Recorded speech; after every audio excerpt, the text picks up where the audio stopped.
Hi. சப்பாத்திக்கு என்ன side செய்கிறதுன்னு ஐடியா இல்லையா? அப்போ முட்டை வச்சு இந்த ஈஸியான கிரேவியை ட்ரை பண்ணி பாருங்கள். டேஸ்ட் வந்து ரொம்ப சூப்பராக இருக்கும். வாங்க எப்படி செய்கிறதுன்னு பார்க்கலாம். அதுக்கு ஒரு கடாய் சூடு பண்ணிவிட்டு தேவையான அளவு எண்ணெய் ஆட் பண்ணிக்கோங்க. 1 டேபிள் ஸ்பூன் சோம்பு, 2 பட்டை, 2 ஏலக்காய் ஆட் பண்ணிவிட்டு 1 கொத்து கருவேப்பிலை ஆட் பண்ணிக்கோங்க. நான் 4 பெரிய சைஸ்டு வெங்காயத்தை நீல வாக்கில் கட் பண்ணி ஆட் பண்ணிக்கிறேன்.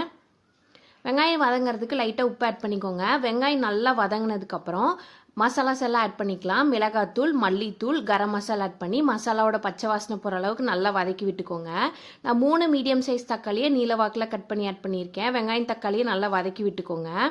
முட்டையை நான் இந்த மாதிரி நீளமாக கட் பண்ணி ஆட் பண்ணிக்கிறேன். உங்களுக்கு எந்த மாதிரி வேணுமோ ஆட் பண்ணிக்கோங்க. வெங்காயம் தக்காளி நல்லா வதங்கினதுக்கப்புறம் 2 டம்ளர் தண்ணி அளவுக்கு ஊற்றி கொதிக்க வச்சுக்கோங்க. நல்லா கொதிச்சதுக்கப்புறம் உங்களுக்கு தேவையான கன்சிஸ்டன்சி வந்ததுக்கப்புறம் நம்ம கட் பண்ணி வச்சுருக்க முட்டையை அதில் ஆட் பண்ணிக்கலாம். ஒரு 5 மினிட்ஸ் மூடி வச்சிங்கன்னா அவ்வளோதான், சூப்பர் அண்ட் டேஸ்டியான முட்டை கிரேவி ரெடி. இது ரொம்ப ஈஸியாக செஞ்சிடலாம். நீங்களும் கண்டிப்பாக ட்ரை பண்ணி பார்த்துட்டு எப்படி இருக்குன்னு கமெண்ட் பண்ணுங்கள். தேங்க்யூ ஃபார் வாட்சிங்.